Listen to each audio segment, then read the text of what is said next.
ಯೋऽन्तಃಪ್ರವಿಶ್ಯ ಮಮ ವಾಚಮಿಮಾಂ ಪ್ರಸುಪ್ತಾಂ ಸಂಜೀವಯತ್ಯಖಿಲಶಕ್ತಿಧರಸ್ವಧಾಮ್ನಾ ಅನ್ಯಾಂಶ್ಚ ಹಸ್ತಚರಣಶ್ರವಣತ್ವಗಾದೀನ್ ಪ್ರಾಣಾನ್ನಮೋ ಭಗವತೆ ಪುರುಷಾಯ ತುಭ್ಯಂ.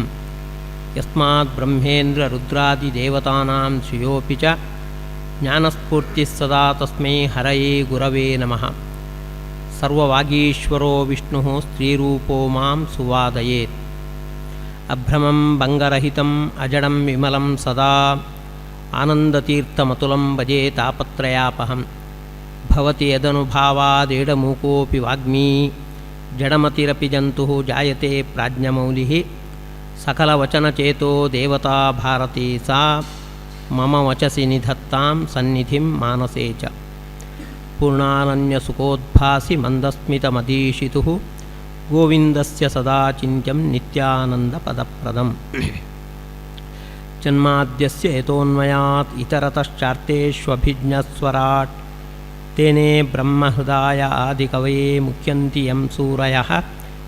ತೇಜೋ ವಾರಿಮೃದಾಂ ಯಥಾ ವಿನಿಮಯೋ ಯತ್ರ ತ್ರಿಸರ್ಗೋ ಮೃಷಾ ಧಾಮ್ನಾ ಸ್ವೇನ ಸದಾ ನಿರಸ್ತಕುಹಕಂ ಸತ್ಯಂ ಪರಂ ಧೀಮಹಿ. ಶ್ರೀ ಗುರುಭ್ಯೋ ನಮಃ. ಗೀತಾಚಾರ್ಯನ ವಿಶೇಷ ಸನ್ನಿಧಾನಕ್ಕೆ ಪಾತ್ರವಾದ ಈ ಕ್ಷೇತ್ರದಲ್ಲಿ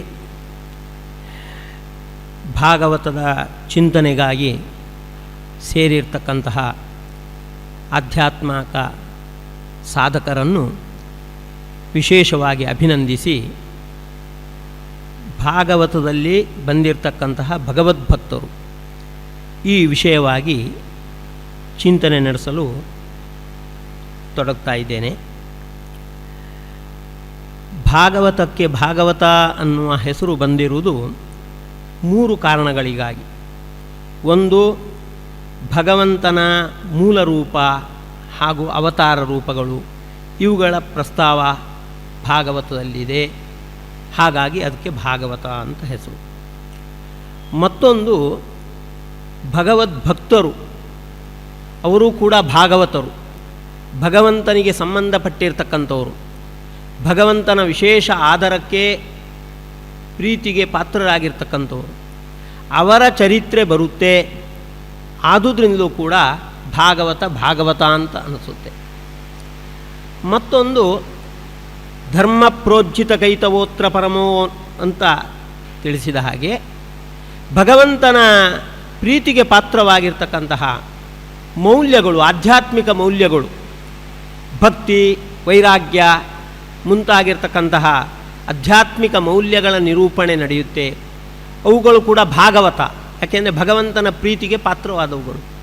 ಅವುಗಳ ನಿರೂಪಣೆ ನಡೆಯುತ್ತೆ ಅನ್ನುವ ದೃಷ್ಟಿಯಿಂದಲೂ ಕೂಡ ಭಾಗವತ ಗ್ರಂಥ ಭಾಗವತ ಅಂತ ಅನಿಸುತ್ತೆ. ಭಗವದ್ಭಕ್ತರ ಹಾಗೂ ಭಗವಂತನಿಗೆ ಪ್ರೀತಿಗೆ ಪಾತ್ರಗಳಾಗಿರ್ತಕ್ಕಂಥ ಧರ್ಮಗಳ ಚಿಂತನೆ ನಡೆಸುವಾಗ ಭಗವಂತನ ಸಂಬಂಧ ಅವುಗಳಿಗೆ ಹಚ್ಚಬೇಕಾಗುತ್ತೆ. ಮಧ್ವಗುರುಗಳು ಮಹಾಭಾರತ ತಾತ್ಪರ್ಯದಲ್ಲಿ ಒಂದು ಸೂತ್ರವನ್ನು ಪ್ರಸ್ತುತಪಡಿಸಿದ್ದಾರೆ. ಪುರಾಣಗಳಲ್ಲಿ, ಮಹಾಭಾರತದಲ್ಲಿ ಅಲ್ಲಲ್ಲಿ ಭಗವಂತನ ಚರಿತ್ರೆಗಿಂತಲೂ ಹೆಚ್ಚಾಗಿ ಭಗವದ್ಭಕ್ತರ ಚರಿತ್ರೆ ಬರುತ್ತೆ. ಭಗವದ್ಭಕ್ತರ ಚರಿತ್ರೆಯನ್ನು ನಾವು ಚಿಂತನೆ ಮಾಡುವಾಗ ನಮ್ಮ ದೃಷ್ಟಿಕೋನ ಹೇಗಿರಬೇಕು? ಒಂದು ಸೂತ್ರವನ್ನು ಪ್ರಸ್ತುತಪಡಿಸಿದ್ದಾರೆ. ಚರಿತಂ ವೈಷ್ಣವಾನಂತೂ ವಿಷ್ಣುದ್ರೇಕಾಯ ಕಥ್ಯತೆ. ವಿಷ್ಣುವಿನ ಉದ್ರೇಕಕ್ಕೆ, ವಿಷ್ಣುವಿನ ಪಾರಮ್ಯಕ್ಕೆ, ವಿಷ್ಣುವಿನ ಹೆಚ್ಚುಗಾರಿಕೆಗೆ ಪೂರಕವಾಗುವಂತೆ ವೈಷ್ಣವರ, ಭಗವದ್ಭಕ್ತರ ಚರಿತ್ರೆಯನ್ನು ನಾವು ಅನುಸಂಧಾನ ನಡೆಸಬೇಕು. ಪುರಾಣಾದಿಗಳಲ್ಲಿ ಭಗವದ್ಭಕ್ತರ ಚರಿತ್ರೆಯ ನಿರೂಪಣೆ ಬಂದಿರುವುದೇ ಈ ಉದ್ದೇಶಕ್ಕಾಗಿ. ಆ ವ್ಯಕ್ತಿಗಳನ್ನೇ ಹೊಗಳುವುದು ಉದ್ದೇಶ ಅಲ್ಲ. ಆ ವ್ಯಕ್ತಿಗಳನ್ನು ಹೊಗಳುವ ಮೂಲಕ ಆ ಹೊಗಳಿಕೆಗೆ ಪಾತ್ರವಾಗಿರ್ತಕ್ಕಂಥ ವ್ಯಕ್ತಿತ್ವವನ್ನು ಅನುಗ್ರಹಿಸಿರುವ ಭಗವಂತನ ಪಾರಮ್ಯವನ್ನು ಚಿಂತನೆ ಮಾಡುವಂಥದ್ದು. ಹಾಗಾಗಿ ನಾವೀಗ ಭಾಗವತದಲ್ಲಿ ಬಂದಿರತಕ್ಕಂಥ ಭಗವದ್ಭಕ್ತರು ಅವರ ಚರಿತ್ರೆಯನ್ನು ಚಿಂತನೆ ಮಾಡುವಾಗ 3 ಅಂಶಗಳ ಬಗ್ಗೆ ಗಮನ ಹರಿಸಬೇಕಾದದ್ದು. ಒಂದು, ಭಗವಂತನ ಪ್ರೀತಿಗೆ ಅವರು ಹೇಗೆ ಪಾತ್ರರಾಗಿದ್ದಾರೆ, ಭಗವಂತನ ಅನುಗ್ರಹ ಅವರ ಮೇಲೆ ಹೇಗಿದೆ ಇದೊಂದು ದೃಷ್ಟಿಕೋನ. ಆಮೇಲೆ ಅವರು ಪ್ರಸ್ತುತಪಡಿಸಿರ್ತಕ್ಕಂತಹ ಮೌಲ್ಯಗಳು ಯಾವುವು, ಜೀವನದಲ್ಲಿ ಯಾವ ಆದರ್ಶಗಳನ್ನು ಅವರು ತೋರಿಸಿಕೊಟ್ಟಿದ್ದಾರೆ, ಮತ್ತೊಂದು ಅವರ ಜೀವನದಲ್ಲಿ ಅವರ ವ್ಯಕ್ತಿತ್ವದಲ್ಲಿ ಬಂದಿರತಕ್ಕಂಥ ಏರುಪೇರುಗಳು ಹೇಗಿವೆ. ಈ ಮೂರು ದೃಷ್ಟಿಕೋನದಿಂದ ಭಗವದ್ಭಕ್ತರ ಚರಿತ್ರೆಯನ್ನು ನಾವು ಕೆಲವು ಭಗವದ್ಭಕ್ತರ ಚರಿತ್ರೆಯನ್ನು ಈ 7 ದಿನಗಳಲ್ಲಿ ಚಿಂತನೆ ನಡೆಸೋಣ. ಮೊದಲನೇದಾಗಿ ನಾನು ಆಯ್ಕೆ ಮಾಡಿಕೊಂಡಿರ್ತಕ್ಕಂಥ ಭಗವದ್ಭಕ್ತ ಅಂದರೆ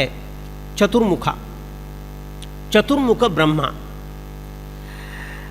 ಅವನ ಜೀವನದಲ್ಲಿ ಬಂದಿರತಕ್ಕಂತಹ ಮೌಲ್ಯಗಳು, ಆದರ್ಶಗಳು, ಅವನು ಭಗವಂತನಿಗೆ ಎಷ್ಟು ಪ್ರೀತಿಗೆ ಪಾತ್ರನಾಗಿದ್ದಾನೆ, ಈ ಬಗ್ಗೆ ನಾವು ಚಿಂತನೆ ನಡೆಸೋಣ. ದ್ವಿತೀಯ ಸ್ಕಂದದಲ್ಲಿ ಪುರುಷ ಸೂಕ್ತದ ಪ್ರಸ್ತಾವ ಬರುತ್ತೆ. ಪುರುಷ ಸೂಕ್ತದಲ್ಲಿ ಒಂದು ಮಾತು ನಾವು ಹೇಳ್ತೇವೆ ಉಪಸಂಹಾರದಲ್ಲಿ, ಯಜ್ಞೇನ ಯಜ್ಞಮಯಜಂತ ದೇವಾಹ ತಾನಿ ಧರ್ಮಾಣಿ ಪ್ರಥಮಾನ್ಯಾಸನ್.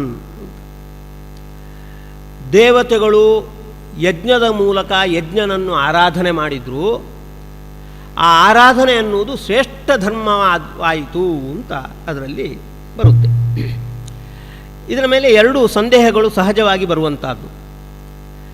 ದೇವತೆಗಳು ಅಂದರೆ ಯಾವ ದೇವತೆಗಳು, ಅಲ್ಲಿ ದೇವಾಹ ಅಂತ ಸಾಮಾನ್ಯವಾಗಿವೆ. ಯಾವ ದೇವತೆಗಳು ಯಜ್ಞದಿಂದ ಯಜ್ಞನನ್ನು ಆರಾಧನೆ ಮಾಡಿದರು ಅಂತ ಒಂದು ಪ್ರಶ್ನೆ. ಮತ್ತೊಂದು ಪ್ರಶ್ನೆ, ಆ ಯಜ್ಞ ಯಾಕೆ ತಾನಿ ಧರ್ಮಾಣಿ ಪ್ರಥಮಾನ್ಯಾಸನ್ ಅಂತ ಉಲ್ಲೇಖಗೊಂಡಂತೆ ಪ್ರಾಥಮ್ಯವನ್ನು ಯಾಕೆ ಪಡೆಯಿತದು, ಅಷ್ಟು ಶ್ರೇಷ್ಠ್ಯವನ್ನು ಯಾಕೆ ಪಡೆಯಿತು ಅನ್ನತಕ್ಕಂಥ 2 ಪ್ರಶ್ನೆಗಳು ಬರುತ್ತೆ. ಅದಕ್ಕೆ ಉತ್ತರ ರೂಪದಲ್ಲಿ ಚತುರ್ಮುಖ ನಾರದರಿಗೆ ಹೇಳುವಂಥದ್ದಿದೆ. ಚತುರ್ಮುಖ ಹೇಳ್ತಾನೆ, ಪುರುಷ ಸೂಕ್ತದಲ್ಲಿ ಉಲ್ಲೇಖಗೊಂಡಂತೆ ಮೊದಲ ಯಜ್ಞ ಮಾಡಿದವ ನಾನೇ ಅಂತ ಹೇಳ್ತಾನೆ. ಯದಾಸ್ಯ ನಾಭ್ಯಾಂ ನಲಿನಾದಹಂ ಆಸಂ ಮಹಾತ್ಮನಃ. ನಾರದರೆ, ನಾನು ಯಾವಾಗ ಭಗವಂತನ ಆ ಹೊಕ್ಕುಳಿನಿಂದ ನಾನು ಆವಿರ್ಭಾವಗೊಂಡೆ, ನಾವಿದಂ ಯಜ್ಞ ಸಂಭಾರಾನ್ನೇ ಪುರುಷ ಅವಯವಾನ್ ಋತೆ. ಆಗ ಅವನನ್ನು ಆರಾಧನೆ ಮಾಡಬೇಕು ಅಂತ ಅನಿಸಿತು. ಆದರೆ ಭಗವಂತನ ಅವಯವಗಳನ್ನು ಹೊರತಾಗಿ ಬೇರೆ ಯಾವ ಯಜ್ಞದ ಸಾಮಗ್ರಿಯೂ ದೊರಕಿಲ್ಲ. ಆಗ ಭಗವಂತನ ಅವಯವದಿಂದ ಯಾವ್ಯಾವ ಯಜ್ಞದ ಸಾಮಗ್ರಿ ಹುಟ್ಟಿದೆ ಅಂತ ಎಲ್ಲ ನಾನು ಚಿಂತನೆ ಮಾಡ್ತಾ ಬಂದೆ. ಇತಿ ಸಂಭೃತ ಸಂಭಾರ ಪುರುಷಾವಯವೈರಹಂ ತಮೇವ ಪುರುಷಂ ಯಜ್ಞಂ ತೇನೇವ ಅಯಜಂ ಈಶ್ವರಂ. ಆಮೇಲೆ ಆ ಭಗವಂತನ ಅವಯವಗಳಿಂದಲೇ ಭಗವಂತನ ಯಜ್ಞರೂಪವಾದ ಆರಾಧನೆಯನ್ನು ನಾನು ನಡೆಸಿದೆ. ಅವಯವಗಳಲ್ಲದೆ ಬೇರೆ ಯಾವ ವಸ್ತುವು ಕೂಡ, ಯಜ್ಞ ಸಾಮಗ್ರಿಯೂ ಕೂಡ ಇರಲಿಲ್ಲ. ತತಸ್ಥೆ ಭ್ರಾತರಃ ಇಮೆ. ಆಮೇಲೆ ಮರೀಚಿ ಮುಂತಾಗಿರ್ತಕ್ಕಂಥ ಋಷಿಗಳು ಕೂಡ ಆ ರೀತಿ ಆರಾಧನೆ ನಡೆಸಿದರು. ಹಾಗಾದರೆ ಪುರುಷ ಸೂಕ್ತದಲ್ಲಿ ಯಜ್ಞೇನ ಯಜ್ಞಂ ಅಯಜಂತ ದೇವಾಹ ಅಂದರೆ, ಮೊದಲು ದೇವ ಅಂದರೆ ಚತುರ್ಮುಖ ಮಾನಸ ಯಜ್ಞವನ್ನು ನಡೆಸಿದ್ದನ್ನು ಅಲ್ಲಿ ಪುರುಷ ಸೂಕ್ತದಲ್ಲಿ ಉಲ್ಲೇಖಿಸಿರುವಂಥದ್ದು. ಆಮೇಲೆ ದೇವಾಹ ಅಂತ ಅಲ್ಲಿ ಬಹುವಚನ ಇದೆ. ಚತುರ್ಮುಖನ ಯಜ್ಞವನ್ನು ಅನುಕರಿಸಿ ಮರೀಚ್ಯಾದಿಗಳು ಯಜ್ಞ ಮಾಡಿದ್ದಾರೆ, ಅದರ ಉಲ್ಲೇಖ ಬಂದಿರುವಂಥದ್ದು. ಸರಿ, ಅವುಗಳು ತಾನಿ ಧರ್ಮಾಣಿ ಪ್ರಥಮಾನ್ಯಾಸನ್ ಅಂತ ಆ ಚತುರ್ಮುಖ ಮಾಡಿರ್ತಕ್ಕಂಥ ಯಜ್ಞದ ಒಂದು ಮಹತ್ವ ಅದು ಏನು ಅಂದರೆ, ಅವ ಹೇಳಿದ, ನನಗೆ ಯಜ್ಞ ಮಾಡಲಿಕ್ಕೆ ಬೇರೆ ಹೊರಗಿನ ಯಾವುದೇ ಸಾಮಗ್ರಿ ಇರಲಿಲ್ಲ. ಭಗವಂತನ ಅವಯವಗಳಿಂದಲೇ ಆ ಯಜ್ಞಕ್ಕೆ ಬೇಕಾಗಿರ್ತಕ್ಕಂಥ ಸಾಮಗ್ರಿಗಳನ್ನು ಅನುಸಂಧಾನ ಮಾಡಿ ಅವುಗಳಿಂದಲೇ ಆರಾಧನೆ ಮಾಡಿದೆ. ಆದುದರಿಂದ ಆ ಯಜ್ಞ ಅನ್ನೋದು ಅದು ಪ್ರಥಮ, ಅದು ಶ್ರೇಷ್ಠ ಅಂತ ಅನಿಸಿತು. ಅರ್ಥಾತ್ ಆ ಯಜ್ಞ ಅದು ಮಾನಸ ಯಜ್ಞ, ಅನುಸಂಧಾನಾತ್ಮಕವಾಗಿರ್ತಕ್ಕಂಥ ಯಜ್ಞ. ಅದರಲ್ಲಿ ಭಗವಂತನ ಪಾತ್ರವನ್ನು ಚೆನ್ನಾಗಿ ಚತುರ್ಮುಖ ಚಿಂತನೆ ಮಾಡಿದ್ದಾನೆ. ಯಜ್ಞಾಂಗೋ ಯಜ್ಞವಾಹನ ಯಜ್ಞ ಸಾಧನ ಮುಂತಾದ ಭಗವಂತನ ಹೆಸರುಗಳು ಏನು ಸೂಚಿಸುತ್ತೆ ಅಂದರೆ, ಯಜ್ಞಕ್ಕೆ ಬೇಕಾಗಿರ್ತಕ್ಕಂಥ ಎಲ್ಲ ಸಾಧನೆಗಳನ್ನು ಸೃಷ್ಟಿ ಮಾಡಿದವನೇ ಭಗವಂತ.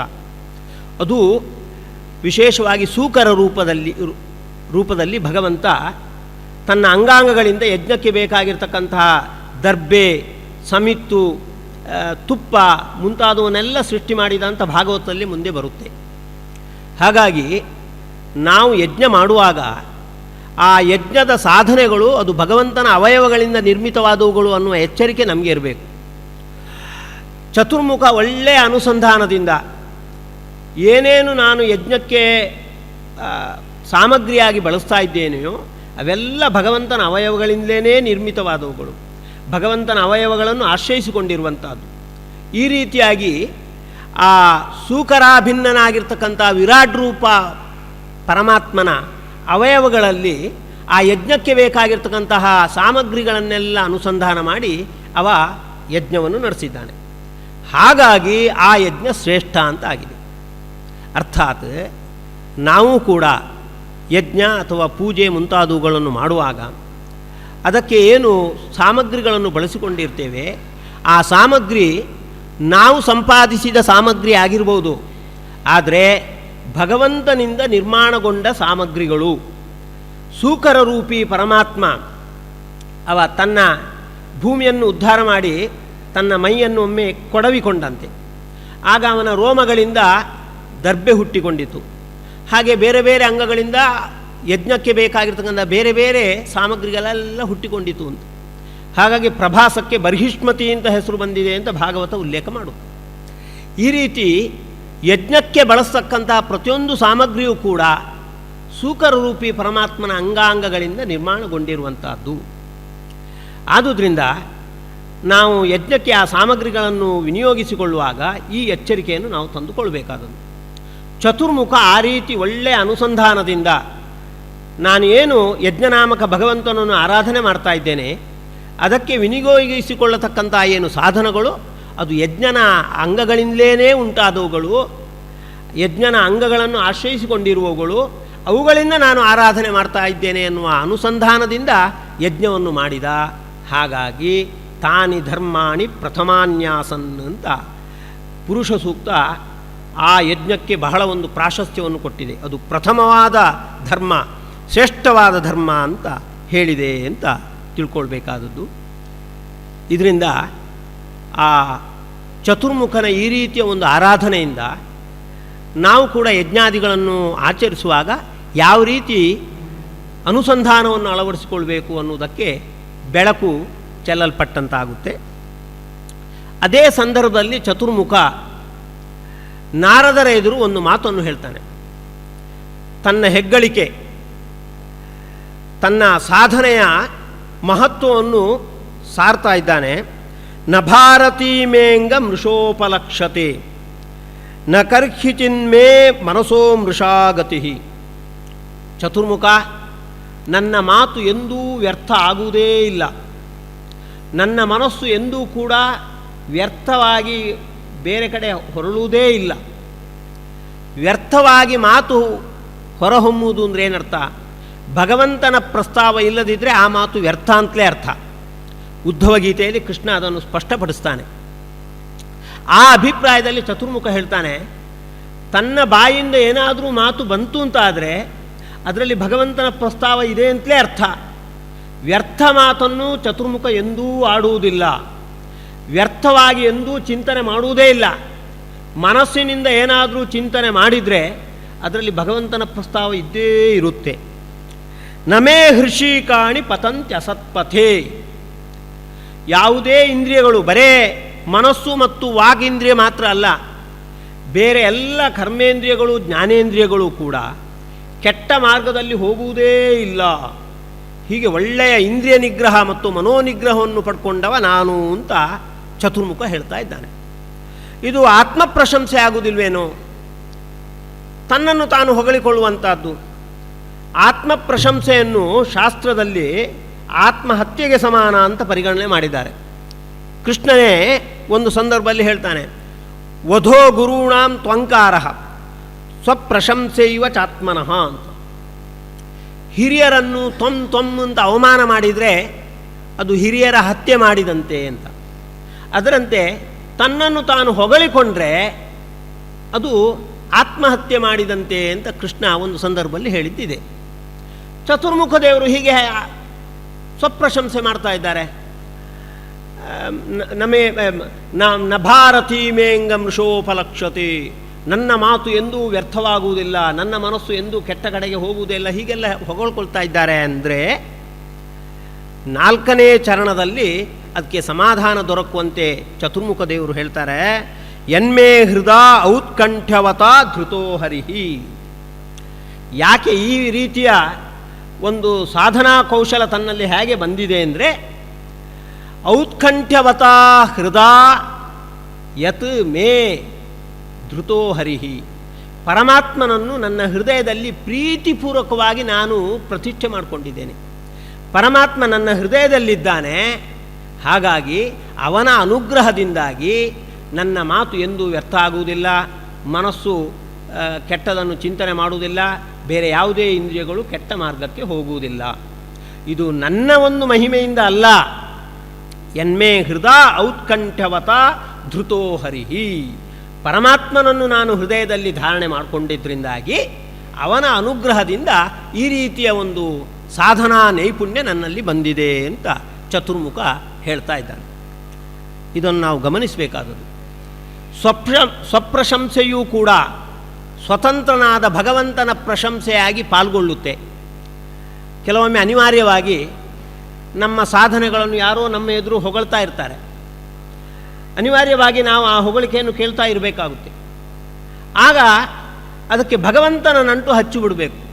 ಹೌದು, ಏನೂ ಆಗಿದೆ, ಹರಿಗುರುಗಳ ಅನುಗ್ರಹದಿಂದ ಅದು ನಡೆದದ್ದು ಅಂತ ನಾವು ಅದಕ್ಕೆ ಅನುಸಂಧಾನದ ಬೆಳಕು ಹಚ್ಚಿಬಿಟ್ರೆ ಅದೆಲ್ಲ ಹರಿಗುರುಗಳ ಪಾತ್ರಕ್ಕೆ ಸೇರಿಬಿಡುತ್ತೆ. ಹಾಗೆ ಚತುರ್ಮುಖ ತನ್ನ ಹೊಗಳಿಕೆಯನ್ನೆಲ್ಲ ಹೇಳಿಕೊಂಡು 3 ಚರಣಗಳಲ್ಲಿ ತನ್ನ ಹೆಗ್ಗಳಿಕೆಯನ್ನು ಹೇಳಿಕೊಂಡು ಕೊನೆಯದರಲ್ಲಿ ಈ ರೀತಿಯ ಒಂದು ಅನುಸಂಧಾನ ನನ್ನಲ್ಲಿ ಹೇಗೆ ಬಂದಿದೆ, ಈ ರೀತಿಯ ಒಂದು ಸಾಧನಾ ನೈಪುಣ್ಯ ಹೇಗೆ ಬಂದಿದೆ ಅಂದರೆ ಯನ್ಮೇ ಹೃದಯ ಔತ್ಕಂಠವತ ಧೃತೋ ಹರಿಹಿ ಅಂತ ಸ್ಪಷ್ಟಪಡಿಸಿದ್ದಾರೆ. ಇನ್ನೊಂದು ದೃಷ್ಟಾಂತ ನಾವು ನೋಡಬೇಕಾದದ್ದು, ಅಂಬ್ರಿಣಿ ಸೂಕ್ತ ಅಂತ ಬಹಳ ಪ್ರಸಿದ್ಧವಾದ ಋಗ್ವೇದದಲ್ಲಿ ಬರತಕ್ಕಂತಹ ವಾಗಂಬ್ರಿಣಿ ಅಂತ ಲಕ್ಷ್ಮೀದೇವಿ ತನ್ನ ಮಹಿಮೆಯನ್ನು ಹೇಳ್ತಕ್ಕಂಥ ಒಂದು ಸೂಕ್ತ. 8 ಋಕ್ಕುಗಳನ್ನು ಒಳಗೊಂಡಿರ್ತಕ್ಕಂಥ ಸೂಕ್ತ ಅದು. ಅಹಂ ರುದ್ರೇ ಬಿರ್ವಸು ಬಿಶ್ಚರಾಮ್ಯಹಮ ಆದಿತ್ಯೈಹಿ ಅಂತ ಹೀಗೆಲ್ಲ ಬರುತ್ತೆ. ಇದರಲ್ಲಿ ಸುಮಾರು 8 ಋಕ್ಕುಗಳಿವೆ. ಕಡಿಮೆ ಅಂದರೆ ಒಂದು 10 ಬಾರಿ ಆದರೂ ಕೂಡ ಲಕ್ಷ್ಮೀದೇವಿ ಅಹಂ ಅಹಂ ಅಹಂ ಅಹಂ ಅಂತ ಹೇಳ್ಕೊಂಡಿದ್ದಾಳೆ. ನಾನು ನಾನು ನಾನು ಹಾಗೆ ಮಾಡ್ತೇನೆ, ಹೀಗೆ ಮಾಡುತ್ತೇನೆ, ಇಡೀ ಪ್ರಕೃತಿಯಲ್ಲಿ ತನ್ನ ಪಾತ್ರವನ್ನೆಲ್ಲ ಹೇಳ್ಕೊಂಡಿದ್ದಾಳೆ. ಅಲ್ಲ, ಲಕ್ಷ್ಮೀದೇವಿ ಈ ರೀತಿ ಸ್ವಪ್ರಶಂಸೆ ಮಾಡಿಕೊಳ್ಳುವುದೇನೋ ಅಂದರೆ ಕೊನೆಗೆ ಒಂದು ಮಾತಿದೆ ಗಮನಿಸಬೇಕಾದದ್ದು. ಅವಳು ಹೇಳ್ತಾಳೆ, ಮಮ ಯೋನಿ ರಪ್ಸ್ವಾ ಅಂತಃ ಸಮುದ್ರೇ. ಇಷ್ಟೆಲ್ಲ ನನಗೆ ಮಹಿಮೆ ಬಂದದ್ದು ಹೇಗೆ ಅಂದರೆ, ನನಗೂ ಕಾರಣನಾಗಿರ್ತಕ್ಕಂಥವ ಸಮುದ್ರದ ಒಳಗೆ ನಾರಾಯಣ ನಾಮಕನಾಗಿದ್ದಾನೆ. ಅವನ ಅನುಗ್ರಹದಿಂದಾಗಿ 8 ಋಕ್ಕುಗಳಲ್ಲಿ ಅಹಂ ಅಹಂ ಅಂತ ನಾನು ಹೇಳ್ಕೊಂಡಿರ್ತಕ್ಕಂಥ ಮಹಿಮೆಯೆಲ್ಲ ನನಗೆ ಬಂದಿರುವಂಥದ್ದು. ಆದುದರಿಂದ ಇದರಲ್ಲೇನು ನನ್ನ ಹೆಗ್ಗಳಿಕೆ ಇಲ್ಲ. ಮಮ ಯೋನಿ ರಪ್ಸ್ವಾ ಅಂತಃ ಸಮುದ್ರೇ, ಸಮುದ್ರದ ಒಳಗಿರ್ತಕ್ಕಂಥ ನನಗೆ ಕಾರಣನಾಗಿರ್ತಕ್ಕಂಥ ನಾರಾಯಣನ ಅನುಗ್ರಹದಿಂದ ಬಂದದ್ದು ಅಂತ. ಹಾಗಾಗಿ ಅಂಬ್ರಣಿ ಸೂಕ್ತದಲ್ಲಿ ಅಂಬ್ರಣಿ ದೇವಿ ಏನು ತನ್ನ ಹೆಗ್ಗಳಿಕೆಯನ್ನು ಹೇಳ್ತಾ ಇದ್ದಾಳೆ, ಅದು ಸ್ವಪ್ರಶಂಸೆ ಆಗುವುದಿಲ್ಲ, ಸ್ವತಂತ್ರನಾದ ಭಗವಂತನ ಪ್ರಶಂಸೆ. ಅದು ಸ್ವಪ್ರಶಂಸೆ ಅಂದರೆ ಆ ರೀತಿ ಆಗಿಬಿಡುತ್ತೆ. ಅದೇ ರೀತಿ ಚತುರ್ಮುಖ ದೇವರು ಇಲ್ಲಿ ಅಳವಡಿಸಿಕೊಂಡಿದ್ದಾರೆ. ಇದನ್ನು ನಾವು ಸ್ವಪ್ರಶಂಸೆಯನ್ನು ನಡೆಸಬೇಕಾದ ಅನಿವಾರ್ಯತೆ ಬಂದಾಗ ಈ ರೀತಿಯ ಒಂದು ತಂತ್ರವನ್ನು ನಾವು ಅಳವಡಿಸ್ಕೊಳ್ಬೇಕಾದದ್ದು. ಇನ್ನೊಂದು ಅಂಶ ಈ ಮಾತಿನಲ್ಲಿ ಗಮನಿಸಬೇಕಾದದ್ದು, ನಮ್ಮ ಸಾಧನೆಯನ್ನೆಲ್ಲ ಇಂದ್ರಿಯ ನಿಗ್ರಹಕ್ಕೆ ಬಹಳ ಮಹತ್ವ ಇದೆ. ಇಂದ್ರಿಯ ನಿಗ್ರಹ, ಮನೋನಿಗ್ರಹ ಇಲ್ಲದೆ ಯಾವ ಸಾಧನೆ ಮಾಡಿದರೂ ಬೆಲೆ ಇಲ್ಲ ಅಂತ ಹೇಳ್ತಾ ಇರ್ತಾರೆ. ಅದು ಹೇಳಿದಷ್ಟು ಸುಲಭ ಇಲ್ಲ. ಇಂದ್ರಿಯಗಳು ನಾವು ಹೇಳಿದಾಗ ಕೇಳುವುದಿಲ್ಲ, ಮನಸ್ಸು ನಾವು ಹೇಳಿದಾಗ ಕೇಳುವುದಿಲ್ಲ. ಅದಕ್ಕೆ ಯಾವ ರೀತಿ ನಡ್ಕೊಳ್ಬೇಕು, ಇಂದ್ರಿಯ ನಿಗ್ರಹವನ್ನು ಹೇಗೆ ಸಂಪಾದಿಸಿಕೊಳ್ಬೇಕು, ಕೃಷ್ಣ ಅದಕ್ಕೊಂದು ಸುಳುಹು ನೀಡಿದ್ದಾನೆ. ಶನೈ ಶನೈ ಉಪರಮೇತ್ ಬುದ್ಧ್ಯಾಧೃತಿ ಗೃಹೀತಯ. ಬುದ್ಧಿಯಿಂದ, ಸಾತ್ವಿಕ ಧೈರ್ಯದಿಂದ ಬಂದಿರತಕ್ಕಂಥ ಬುದ್ಧಿಯಿಂದ ಮೆಲ್ಲನೆ ನಮ್ಮ ಇಂದ್ರಿಯಗಳನ್ನು ಮತ್ತು ಮನಸ್ಸನ್ನು ವಿಷಯ ಪದಾರ್ಥದಿಂದ ಹಿಂಜರಿಯುವಂತೆ ಮಾಡಬೇಕು. ಆತ್ಮಸಂಸ್ಥಂ ಮನಃಕೃತ್ವ ನ ಕಿಂಚಿದಪಿ ಚಿಂತೆಯೇ. ಹಾಗೆ ಮಾಡಬೇಕಾಗಿದೆ. ಮನಸ್ಸನ್ನು ಆತ್ಮನಲ್ಲಿ ನೆಲೆಗೊಳಿಸಬೇಕು ಅಂತ ಹೇಳ್ತಾರೆ. ಆತ್ಮನಲ್ಲಿದೆ, ಪರಮಾತ್ಮನಲ್ಲಿ ನೆಲೆಗೊಳಿಸಬೇಕು. ಪರಮಾತ್ಮನ ಚಿಂತನೆ ಮಾಡ್ತಾ ಇದ್ದರೆ ಮನಸ್ಸು ಮತ್ತು ಇತರ ಇಂದ್ರಿಯಗಳು ಬೇರೆ ವಿಷಯ ಪದಾರ್ಥಗಳ ಕಡೆಗೆ ಹೋಗುವುದು ಕಡಿಮೆ ಆಗುತ್ತೆ ಅಂತ ಸೂಚನೆ ನೀಡಿದ್ದಾನೆ. ಅದನ್ನೇ ಚತುರ್ಮುಖ ಹೇಳಿದ, ಯನ್ಮೇ ಹೃದಯ ಔತ್ಕಂಠ್ಯವತ ಧೃತೋ ಹರಿಹಿ. ನಾನು ಪ್ರೀತಿಪೂರ್ವಕವಾಗಿ ಪರಮಾತ್ಮ ನನ್ನ ಹೃದಯದಲ್ಲಿ ನೆಲೆಸುವಂತೆ ಮಾಡಿದ್ದೇನೆ. ಅದರ ಪ್ರಭಾವದಿಂದ ನಮೇ ಹೃಷಿಕಾಣಿ ಪತಂತ್ಯಸತ್ಪಥೆ. ಯಾವುದೇ ಇಂದ್ರಿಯಗಳು ಕೆಟ್ಟ ಮಾರ್ಗಕ್ಕೆ ಹೋಗುವುದಿಲ್ಲ. ಯಾವತ್ತೂ ಭಗವಂತನ ಚಿಂತನೆಯನ್ನೇ ನಾನು ನಡೆಸ್ತಾ ಇರುವಂತಹದ್ದು ಅಂತ. ಹಾಗಾಗಿ ಇಂದ್ರಿಯ ನಿಗ್ರಹ, ಮನೋನಿಗ್ರಹ ಆಗಬೇಕಾಗಿದ್ದರೆ ನಾವು ಆದಷ್ಟು ದೇವರ ಚಿಂತನೆ ಮಾಡ್ತಾ ದೇವರು ನಮ್ಮ ಹೃದಯದಲ್ಲಿ ನೆಲೆಗೊಳ್ಳುವಂತೆ ಮಾಡಬೇಕಾದದ್ದು. ನಮ್ಮ ಗುರುಗಳು ಒಂದು ಮಾತು ಹೇಳ್ತಾ ಇದ್ರು, ಮನೆಯ ಒಳಗೆ ಕಳ್ಳರು ಬರಬಾರ್ದು ಅಂತ ಇದ್ದರೆ ಅಲ್ಲಿ ಬೆಳಕು ಇರಬೇಕು. ಬೆಳಕು ಇದ್ದರೆ ಇಲ್ಲಿ ಯಾರೋ ಎಚ್ಚರಿಕೆಯಲ್ಲಿದ್ದಾರೆ, ಹಾಗಾಗಿ ಈ ಮನೆಯ ಮೇಲೆ ಪ್ರವೇಶ ಮಾಡಬಾರ್ದು ಅಂತ ಕಳ್ಳರು ದೂರ ಓಡಿ ಹೋಗ್ತಾರೆ. ಅದೇ ರೀತಿ ನಮ್ಮ ಹೃದಯದ ಒಳಗೆ ಆಸುರಿ ಶಕ್ತಿಗಳ ಆಕ್ರಮಣ ಆಗಬಾರ್ದು ಅಂತ ಇದ್ದರೆ ಭಗವಂತ ಅನ್ನತಕ್ಕಂಥ ಜ್ಯೋತಿ ಅದು ಉರಿತಾ ಇರಬೇಕು. ಭಗವಜ್ಯೋತಿ ಉರಿತಾ ಇದ್ದರೆ, ಭಗವಂತನ ಪ್ರಜ್ಞೆ ಜಾಗೃತವಾಗಿದ್ದರೆ ಆಸುರಿ ಶಕ್ತಿಗಳು ದೂರ ಓಡಿ ಹೋಗ್ತವೆ. ಆಸುರಿ ಶಕ್ತಿಗಳ ಆಕ್ರಮಣದಿಂದಾಗಿ ನಮ್ಮ ಮನಸ್ಸು ಮತ್ತು ಇಂದ್ರಿಯಗಳು ಬೇರೆ ಬೇರೆ ವಿಷಯ ಪದಾರ್ಥಗಳಿಗೆ ಹೋಗುವಂಥದ್ದು. ಹಾಗಾಗಿ ಭಗವತ್ ಪ್ರಜ್ಞೆಯನ್ನು ಜಾಗೃತಗೊಳಿಸಿ ಆ ಆಸುರಿ ಶಕ್ತಿಯನ್ನು ದೂರ ಮಾಡಬೇಕು ಅಂತ ಹೀಗೆ ಅದನ್ನು ಚತುರ್ಮುಖ ತನ್ನ ಸಾಧನೆಯಲ್ಲಿ ಅಳವಡಿಸಿಕೊಂಡಿದ್ದಾನೆ ಅಂತ ಈ ಮಾತಿನಿಂದ ಸ್ಪಷ್ಟವಾಗುತ್ತೆ. ಚತುರ್ಮುಖ ನಾರದರಿಗೆ ಭಗವಂತನ ಬೇರೆ ಬೇರೆ ಅವತಾರಗಳನ್ನೆಲ್ಲ ತಿಳಿಸಿ ಕೊನೆಗೊಂದು ಮಾತು ಹೇಳ್ತಾನೆ, ಇದಂ ಭಾಗವತಂ ನಾಮ ಯನ್ಮೇ ಭಗವತೋದಿತಂ. ನಾರದರೆ, ನಾರಾಯಣ ರೂಪಿ ಪರಮಾತ್ಮ ಉಪದೇಶಿಸಿರ್ತಕ್ಕಂಥ ಭಾಗವತ ಅಂದರೆ ಇಷ್ಟು. ಹಾಗಾದರೆ ಇಷ್ಟೇಯಾ ಅಂದರೆ ಇನ್ನೂ ಬೇಕಾದಷ್ಟು ಇದನ್ನು ನೀನು ವಿಸ್ತಾರ ಮಾಡಬಹುದು. ಸಂಗ್ರಹೋಯಂ ವಿಭೂತೀನಾಂ ತದೇತದ್ ವಿಪುಲೀಕುರು. ಇದು ಸಂಗ್ರಹ, ಭಗವಂತನ ವಿಭೂತಿ ರೂಪಗಳ ಸಂಗ್ರಹ ಇದು. ಇದನ್ನು ನೀನು ಸಾಕಷ್ಟು ವಿಸ್ತಾರಗೊಳಿಸ್ಬೋದು ಅಂತ ಅನುಮತಿ ನೀಡಿಬಿಟ್ಟಿದ್ದಾನೆ. ತದೇತದ್ ವಿಪುಲೀಕುರು ಅಂತ. ಸರಿ, ವಿಸ್ತಾರ ಹೇಗೆ ಮಾಡಬೇಕು? ಈ ಮಾತು ಗಮನಾರ್ಹವಾದದ್ದು. ಯಥಾಹರೋ ಭಗವತಿ ನೃಣಾಂ ಭಕ್ತಿರ್ ಭವಿಷ್ಯತಿ ಸರ್ವಾತ್ಮನ್ಯಖಿಲಾಧಾರೆ ಇತಿ ಸಂಕಲ್ಪ್ಯ ವರ್ಣಯ. ಚತುರ್ಮುಖನಿಗೆ ಒಂದು ಕಿವಿ ಮಾತು ಹೇಳ್ತಾ ಇದ್ದಾರೆ ಚತುರ್ಮುಖ ನಾರದರಿಗೆ. ನಾನು ಇಷ್ಟು ನಿಮಗೆ ಭಾಗವತದ ಮೂಲಭೂತ ತತ್ವಗಳನ್ನು ತಿಳಿಸಿದ್ದೇನೆ. ಇದನ್ನು ನಿಮ್ಮ ಬುದ್ಧಿಶಕ್ತಿಯಿಂದ ಎಷ್ಟು ಬೇಕಾದರೂ ನೀವು ವಿಸ್ತಾರ ಮಾಡ್ಬೋದು. ವಿಸ್ತಾರ ಮಾಡುವಾಗ ಒಂದು ಸೂತ್ರವನ್ನು ನೀವು ಇಟ್ಕೊಳ್ಬೇಕಾದದ್ದು. ಏನದು ಅಂದರೆ, ಯಥಾಹರೋ ಭಗವತಿ ನೃಣಾಂ ಭಕ್ತಿರ್ ಭವಿಷ್ಯತಿ. ಮನುಷ್ಯರಿಗೆ ಭಗವಂತನಲ್ಲಿ ಭಕ್ತಿ ಉಂಟಾಗಬೇಕು. ಭಕ್ತಿಗಾಗಿ ಭಾಗವತ ಹೊರಟದ್ದು. ನೀವು ಯಾವ ರೀತಿ ವರ್ಣನೆ ಮಾಡಿದರೆ ಭಗವಂತನಲ್ಲಿ ವಿಶೇಷವಾಗಿ ಭಕ್ತಿ ಮೂಡುತ್ತೋ ಆ ರೀತಿ ವಿಸ್ತಾರ ಮಾಡಬೇಕಾದದ್ದು. ಇತಿ ಸಂಕಲ್ಪ್ಯ ವರ್ಣಯ. ಆ ರೀತಿ ಚಿಂತನೆ ಮಾಡಿ ಯಾವ ರೀತಿ ಹೇಳಿದರೆ ಜನರಿಗೆ ಭಗವಂತನಲ್ಲಿ ವಿಶೇಷ ಭಕ್ತಿ ಉಂಟಾಗುತ್ತೆ ಅಂತ ಅದನ್ನು ಸರಿಯಾಗಿ ಚಿಂತನೆ ಮಾಡಿ ಮತ್ತೆ ನೀನು ಅದನ್ನು ವಿಸ್ತಾರಗೊಳಿಸು ಅಂತ ಚತುರ್ಮುಖ ದೇವರು ನಾರದರಿಗೆ ಕೊಟ್ಟಿರ್ತಕ್ಕಂಥ ಕಿವಿ ಮಾತು. ಈ ಮಾತನ್ನು ಪ್ರತಿಯೊಬ್ಬ ಭಾಗವತ ಪ್ರವಚನಕಾರರು ಕೂಡ ಗಮನದಲ್ಲಿ ಇಟ್ಕೊಳ್ಬೇಕಾದದ್ದು. ಎಷ್ಟೋ ಬಾರಿ ಭಾಗವತ ಪ್ರವಚನ ಮಾಡಿದಾಗ ಕಟ್ಟುಕತೆಗಳು, ಉಪಕಥೆಗಳು ಇವೆಲ್ಲ ಬರ್ತಾ ಇರುತ್ತೆ. ಆದರೆ ಮೂಲಭೂತವಾಗಿ ನಾವು ಒಂದು ವಿಷಯವನ್ನು ನೆನಪಿಟ್ಕೊಳ್ಬೇಕಾದದ್ದು ಈ ಕಿವಿ ಮಾತು. ನಾರದರಿಗೆ ಚತುರ್ಮುಖ ದೇವರು ಕೊಟ್ಟಿರ್ತಕ್ಕಂಥ ಕಿವಿ ಮಾತು. ಯಥಾಹರೋ ಭಗವತಿ ನೃಣಾಂ ಭಕ್ತಿರ್ ಭವಿಷ್ಯತಿ ಸರ್ವಾತ್ಮ್ಯನ್ಯಖಿಲಾಧಾರೆ ಇತಿ ಸಂಕಲ್ಪ್ಯ ವರ್ಣಯ ಅಂತ. ಅದು ಬರೇ ಚತುರ್ಮುಖ ನಾರದರಿಗೆ ಮಾತ್ರ ಹೇಳಿರುವಂಥದ್ದಲ್ಲ, ಭಾಗವತ ಪ್ರವಚನ ಮಾಡ್ತಕ್ಕಂಥ ಪ್ರತಿಯೊಬ್ಬರಿಗೂ ಕೂಡ ಹೇಳಿರುವಂಥದ್ದು. ನೀವು ನಿಮ್ಮ ಬುದ್ಧಿಶಕ್ತಿಯಿಂದ ಏನು ಬೇಕಾದರೆ ಕಥೆ ಗೀತೆ ಇತ್ಯಾದಿಗಳನ್ನು ಸೇರಿಸಿಕೊಳ್ಳಿ ಆಕರ್ಷಣೆಗಾಗಿ. ಆದರೆ ಮೂಲಭೂತವಾಗಿ ಭಾಗವತದಿಂದ ಪ್ರತಿಪಾದ್ಯನಾದ ಭಗವಂತನಲ್ಲಿ ಭಕ್ತಿ ಬರುವಂತೆ ಆ ಕಥೆಯನ್ನು ಹೇಳಬೇಕಾದದ್ದು ಅಂತ ಹೇಳ್ತಾ ಇದ್ದಾರೆ. ಆ ಸಂದರ್ಭದಲ್ಲೇ ಸಾಧನೆಗಳಿಗೆಲ್ಲ ಭಕ್ತಿಯಲ್ಲೇ ಪರ್ಯವಸಾನ. ಭಕ್ತಿ ಇದ್ದರೆ ಮಾತ್ರ ಸಾಧನೆಗಳು ಅಂತ ಅನಿಸುವುದು ಅಂತ ಹೇಳ್ತಾರೆ. ಒಂದು ಮಾತು ಹೇಳಿಬಿಡ್ತಾರೆ ಚತುರ್ಮುಖ ದೇವರು, ಕಿಂಚಾದ್ ವರ್ಣಾಶ್ರಮಾಚಾರೈ ಕಿಂ ದಾನೈ ಕಿಂ ತಪಶ್ರುತೈ ಸರ್ವಾಘಗ್ನೋತ್ತಮ ಶ್ಲೋಕೆ ನಚೇತ್ ಭಕ್ತಿ ಅದೋಕ್ಷಜೆ. ಪರಮಾತ್ಮನಲ್ಲಿ ಭಕ್ತಿ ಉಂಟಾಗಿಲ್ಲ ಅಂದರೆ ಅಂತಹ ಯಾವುದೇ ಆಚಾರ ಇರಲಿ, ಅದು ವರ್ಣಾಶ್ರಮಾಚಾರ ಇರಲಿ, ದಾನ ಇರಲಿ, ತಪಸ್ಸು ಇರಲಿ, ಶ್ರವಣ ಇರಲಿ, ಅದರಿಂದ ಏನೂ ಉಪಯೋಗ ಇಲ್ಲ. ಸರ್ವಾಘಗ್ನೋತ್ತಮ ಶ್ಲೋಕೆ, ಎಲ್ಲ ಪಾಪವನ್ನು ಪರಿಹಾರ ಮಾಡತಕ್ಕಂಥ ಪರಮಾತ್ಮನಲ್ಲಿ ನಚೇತ್ ಭಕ್ತಿ, ಭಕ್ತಿಯನ್ನು ಅದು ಉಂಟು ಮಾಡುವುದಿಲ್ಲ ಅಂದರೆ ನಿಮ್ಮ ಯಾವ ಸಾಧನೆಗಳಿಗೂ ಕೂಡ ಬೆಲೆಯೇ ಇಲ್ಲ. ಇದನ್ನು ಮಧ್ವಗುರುಗಳು ಕೂಡ ಸ್ಪಷ್ಟವಾಗಿ ಮತ್ತೊಂದು ಕಡೆ ಹೇಳಿದ್ದಾರೆ. ಸರ್ವಂ ಭಕ್ತ್ಯರ್ಥಮುದ್ದಿಷ್ಟಂ ನಿಷ್ಫಲಂ ತತ್ತಯಾ ವಿನಾ. ಧರ್ಮಶಾಸ್ತ್ರದಲ್ಲಿ, ಅಧ್ಯಾತ್ಮಶಾಸ್ತ್ರದಲ್ಲಿ ಬೇರೆ ಬೇರೆ ಸಾಧನೆಗಳನ್ನೆಲ್ಲ ಹೇಳಿದ್ದಾರೆ. ಅವುಗಳ ಮುಖ್ಯ ಫಲ ಯಾವುದು ಅಂದರೆ ಭಗವಂತನಲ್ಲಿ ಭಕ್ತಿಯನ್ನು ಉಂಟು ಮಾಡುವಂಥದ್ದು. ಅದು ಏಕಾದಶಿ ವೃತಾಚರಣೆ ಆಗಿರ್ಬೋದು, ಪ್ರವಚನ ಆಗಿರ್ಬೋದು, ಪಾಠವಾಗಿರ್ಬೋದು, ಪೂಜೆ ಆಗಿರ್ಬೋದು, ಸಂಧ್ಯಾವಂದನೆ ಆಗಿರ್ಬೋದು. ಸರ್ವಂ ಭಕ್ತ್ಯರ್ಥಮುದ್ದಿಷ್ಟಂ, ಭಕ್ತಿಯನ್ನು ಉಂಟು ಮಾಡುವುದಕ್ಕಾಗಿಯೇ ಎಲ್ಲ ಸಾಧನಾ ಸಮೂಹವು ಕೂಡ ಹೊರಟಿರುವಂಥದ್ದು. ಹಾಗಾಗಿ ನಿಷ್ಫಲಂ ತತ್ತಯಾ ವಿನಾ, ಭಕ್ತಿಯನ್ನು ಮೈನಸ್ ಮಾಡಿ ಎಷ್ಟೆಷ್ಟು ಸಾಧನೆಗಳನ್ನು ಮಾಡಿದರೂ ಕೂಡ ಅದಕ್ಕೇನೂ ಬೆಲೆ ಇಲ್ಲ ಅಂತ ಹೇಳಿರ್ತಾರೆ. ಅಜಾಮಿಳನ ಪ್ರಸಂಗದಲ್ಲಿ ಮಧ್ವಗುರುಗಳು ನಾರದೀಯ ಪುರಾಣದ ಮೂಲಕ ಇದೇ ಒಂದು ನಿರ್ಣಯವನ್ನು ನೀಡ್ತಾರೆ. ಸಾಮಾನ್ಯವಾಗಿ ಅಜಾಮಿಳನ ಕಥೆಗೆ ಸಂಬಂಧಪಟ್ಟಂತೆ ಒಂದು ವಿಚಾರ,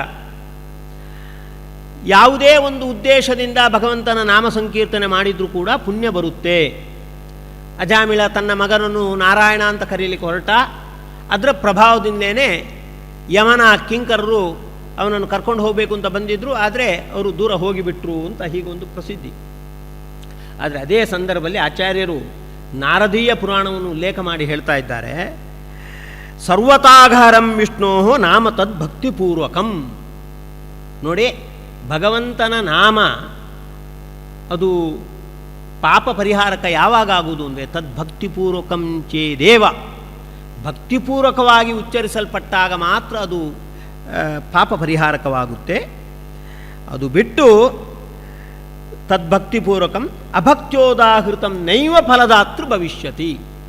ಭಕ್ತಿ ಇಲ್ಲದೆ ನಾಮ ಸಂಕೀರ್ತನೆ ಮಾಡಿದರೆ ಏನೂ ಪ್ರಯೋಜನ ಇಲ್ಲ ಅಂತ ಅದೇ ಸಂದರ್ಭದಲ್ಲಿ ಸ್ಪಷ್ಟವಾಗಿ ನಾರದೀಯ ಪುರಾಣದ ಮೂಲಕ ಅವರು ಹೇಳ್ತಾ ಇದ್ದಾರೆ. ಇದು ಬರೇ ನಾಮ ಸಂಕೀರ್ತನೆಗೆ ಮಾತ್ರ ಸಂಬಂಧ ಅಲ್ಲ, ಪ್ರತಿಯೊಂದು ಸಾಧನೆಗಳಿಗೂ ಕೂಡ ಸಂಬಂಧಪಡುವಂಥದ್ದು.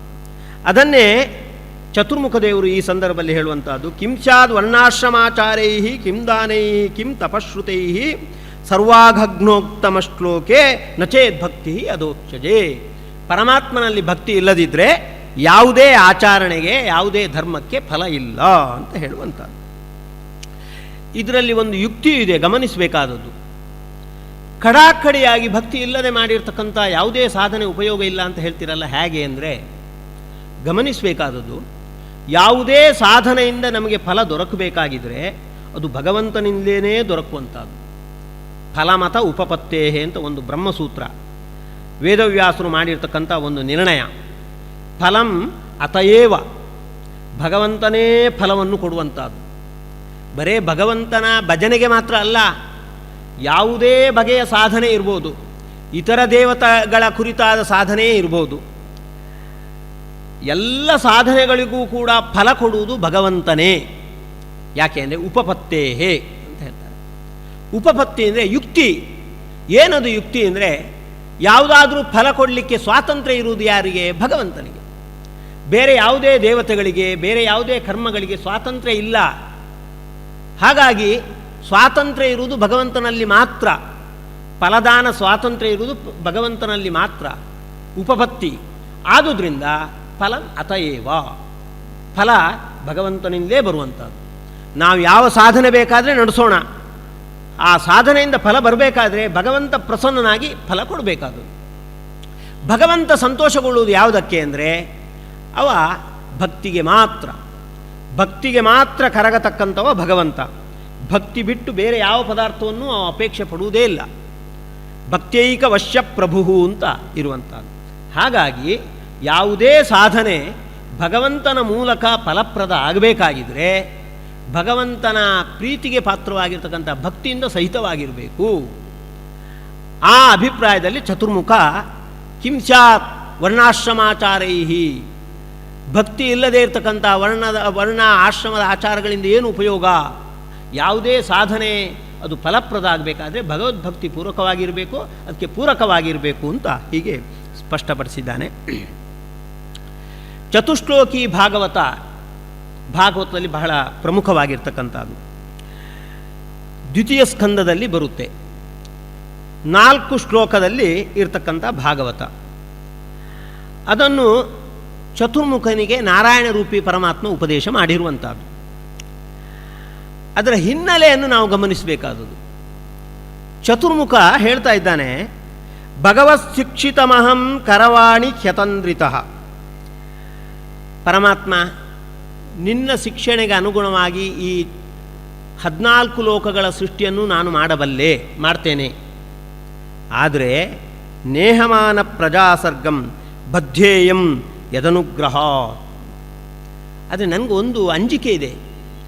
ಈ ಸೃಷ್ಟಿ ನನ್ನ ಮೂಲಕ ನಡೆದಾಗ ನನಗೆ ಅಹಂಕಾರ ಬಂದು ಬಿಡುತ್ತೆ ಅಲ್ವಾ.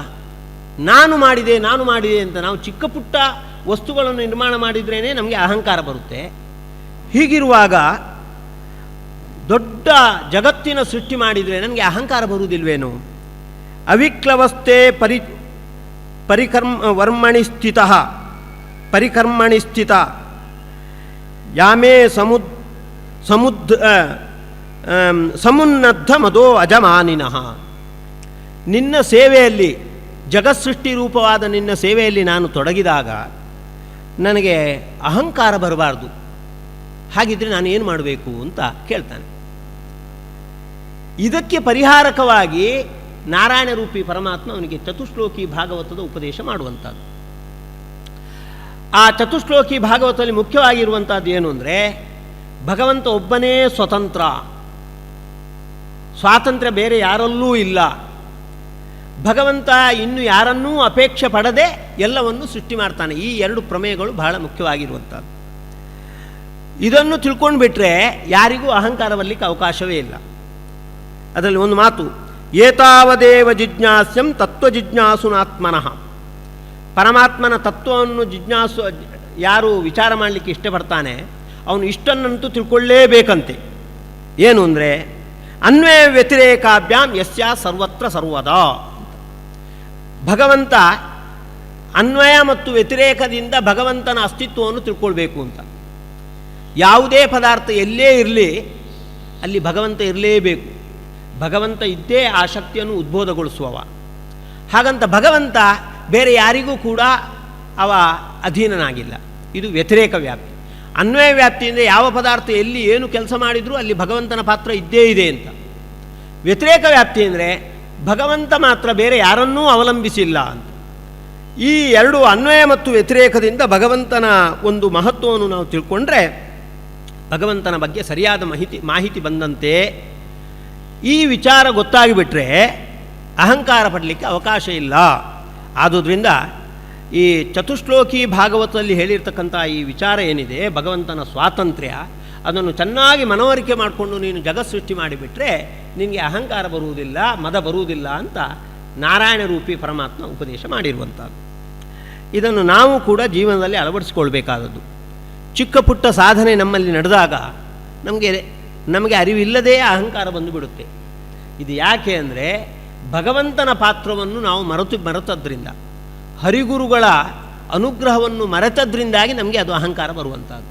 ಹರಿಗುರುಗಳ ಅನುಗ್ರಹದಿಂದಾಗಿ ನಮ್ಮಿಂದ ಈ ಸಾಧನೆ ನಡೆಯಿತು ಅಂತ ನಾವು ಅದನ್ನು ಚೆನ್ನಾಗಿ ಮನವರಿಕೆ ಮಾಡ್ಕೊಂಡ್ಬಿಟ್ರೆ ಅಹಂಕಾರ ಎಂದೂ ನಮ್ಮನ್ನು ಬಾಧಿಸುವುದಿಲ್ಲ ಅಂತ ಚತುರ್ಮುಖನ ಈ ಸಂದೇಶದಿಂದ ನಾವು ತಿಳ್ಕೊಳ್ಬೋದು. ಹಿರಣ್ಯಾಕ್ಷ ಮತ್ತು ಹಿರಣ್ಯಕಶಿಪು ದೇವತೆಗಳಿಗೆಲ್ಲ ತುಂಬ ತೊಂದರೆ ಕೊಡ್ತಾ ಇದ್ದಾರೆ. ಆ ದೇವತೆಗಳೆಲ್ಲ ಹೋಗಿ ಚತುರ್ಮುಖನಲ್ಲಿ ಬೇಡಿಕೊಂಡಿದ್ದಾರೆ. ಹಿರಣ್ಯಾಕ್ಷ ಹಿರಣ್ಯಕಶಿಪುಗಳ ಆ ಉಪಟಳವನ್ನು ನಮಗೆ ಸಹಿಸಿಕೊಳ್ಳಿಕ್ಕೆ ಆಗ್ತಾ ಇಲ್ಲ ಅಂತ. ಆಗ ಚತುರ್ಮುಖ ದೇವತೆಗಳಿಗೆ ಕೊಡ್ತಕ್ಕಂಥ ಒಂದು ಆಶ್ವಾಸನೆ, ಬಹಳ ಮುಖ್ಯವಾದ ಮಾತು ಇದು. ವಿಶ್ವಸ್ಯ ಸ್ಥಿತಿಲಯೋದ್ಭವ ಹೇತುರಾದ್ಯೋ ಯೋಗೇಶ್ವರೈರಪಿ ದುರತ್ಯಯ ಯೋಗ ಮಾರ್ಗ ಕ್ಷೇಮಂ ವಿಧಾಸ್ಯತಿ ಸನೋ ಭಗವಾನ್ ತ್ರ್ಯಧೀಶಃ ತ್ರಾತಾಸ್ಮದೀಯ ವಿಮೃಶೇನ ಕಿಯಾನಿಹಾರ್ಥ. ದೇವತೆಗಳೇ, ಕ್ಷೇಮಂ ವಿಧಾಸ್ಯತಿ ಸನೋ ಭಗವಾನ್ ತ್ರ್ಯಧೀಶಃ. ಆ ಭಗವಂತ ನಮಗೆ ಕ್ಷೇಮವನ್ನು ಮಾಡಿಯೇ ಮಾಡ್ತಾನೆ. ಆದುದರಿಂದ ಅಸ್ಮದೀಯ ವಿಮೃಶೇನ ಕಿಯಾನಿಹಾರ್ಥ. ಈ ಸುಖದ ಬಗ್ಗೆ, ದುಃಖ ನಿವೃತ್ತಿಯ ಬಗ್ಗೆ ನಾವು ತಲೆ ಕೆಡಿಸಿಕೊಂಡು ಏನು ಉಪಯೋಗ? ಭಗವಂತನೇ ಅದಕ್ಕೆ ಬೇಕಾದ ವ್ಯವಸ್ಥೆ ಮಾಡ್ತಾನೆ. ಕ್ಷೇಮಂ ವಿಧಾಸ್ಯತಿ ಸನೋ. ಯಾಕೆಂದರೆ ತ್ರಾತ ಅವನೇ ರಕ್ಷಕನಾಗಿರ್ತಕ್ಕಂಥವನು. ಅವನಿಗೆ ರಕ್ಷಣೆಗೆ ಬೇಕಾದ ಅರ್ಹತೆ ಏನಿದೆ ಅಂದರೆ ತ್ರ್ಯಧೀಶಃ ಅಂತ ಒಂದು ವಿಶೇಷಣ. ಮೂರಕ್ಕೆ ಒಡೆಯನಾದವ. ಮೂರು ಕಾಲಕ್ಕೆ, ಮೂರು ದೇಶಕ್ಕೆ, ಮೂರು ವೇದಗಳಿಗೆ, ಮೂರು ಗುಣಗಳಿಗೆ, ಮೂರರಿಂದ ಏನೇನು ತಗೊಳ್ಳಿ ಬರುತ್ತೋ ಅವೆಲ್ಲದಕ್ಕೂ ಕೂಡ ಅಧಿಪತಿಯಾಗಿರ್ತಕ್ಕಂಥವ. ಅಂದಮೇಲೆ ಈ ಮೂರರ ಸಮೂಹಕ್ಕೆ ಸಂಬಂಧಪಟ್ಟ ನಮ್ಮ ಸಮಸ್ಯೆ ಇರುವಂಥದ್ದು. ಅದು ಯಾವ ಸಮಸ್ಯೆ ಬೇಕಾದರೂ ಇರಲಿ, ಅದು ಮೂರು ಕಾಲಕ್ಕೆ ಸಂಬಂಧಪಡುವಂಥದ್ದು, ಮೂರು ದೇಶಗಳಿಗೆ ಸಂಬಂಧಪಡುವಂಥದ್ದು, ಮೂರು ಗುಣಗಳ ಸಂಬಂಧಪಡುವಂಥದ್ದು, ಅವುಗಳಿಗೆಲ್ಲ ಒಡೆಯನಾದವ ಭಗವಂತ ಅಂದಮೇಲೆ ಅವನು ಏನಾದರೂ ಮಾಡಿ ಅದಕ್ಕೆ ಪರಿಹಾರ ಮಾಡಿಯೇ ಮಾಡ್ತಾನೆ. ಅಲ್ಲ, ಅವನ ಹಂಗು ಬೇಡ, ನಾವು ಅವನ ಆಶ್ರಯ ಇಲ್ಲದೆ ಬೇರೆ ರೀತಿಯಿಂದ ನಾವು ಅದಕ್ಕೆ ಪರಿಹಾರವನ್ನು ಪಡ್ಕೊಳ್ತೇವೆ ಅಂದರೆ ಚತುರ್ಮುಖ ಹೇಳ್ತಾನೆ, ಯೋಗೇಶ್ವರೈರಪಿ ದುರತ್ಯಯ ಯೋಗ ಮಾರ್ಗ. ಅವನು ಏನೊಂದು ಉಪಾಯ ಮಾರ್ಗ ಇದೆ, ಆ ಉಪಾಯ ಮಾರ್ಗ ಬಿಟ್ಟು ಬೇರೆ ಯಾವ ಮಾರ್ಗವನ್ನು ನಾವು ಅಳವಡಿಸಿಕೊಳ್ಳಿಕ್ಕೆ ಸಾಧ್ಯವೇ ಇಲ್ಲ. ನಾವು ಬಿಡಿ, ಯೋಗೇಶ್ವರರು ಉಪಾಯಗಳಲ್ಲೆಲ್ಲ ಬಹಳ ನಿಷ್ಣಾತರಾಗಿರ್ತಕ್ಕಂಥವರು ಕೂಡ ಭಗವಂತನ ಸಂಕಲ್ಪಕ್ಕೆ ವಿರುದ್ಧವಾಗಿ ಏನಾದರೂ ಉಪಾಯವನ್ನು ಅಳವಡಿಸಿಕೊಂಡ್ರೆ ಅದು ಖಂಡಿತ ಯಶಸ್ವಿ ಆಗುವುದೇ ಇಲ್ಲ ಅಂತ ಚತುರ್ಮುಖ ದೇವರು ಹೇಳ್ತಾ ಇದ್ದಾರೆ. ಯಾಕೆಂದರೆ ಭಗವಂತ ತ್ರ್ಯಧೀಶ, ಅವ ಆದ್ಯ, ವಿಶ್ವಸ್ಯ ಸ್ಥಿತಿಲಯೋದ್ಭವ ಹೇತು.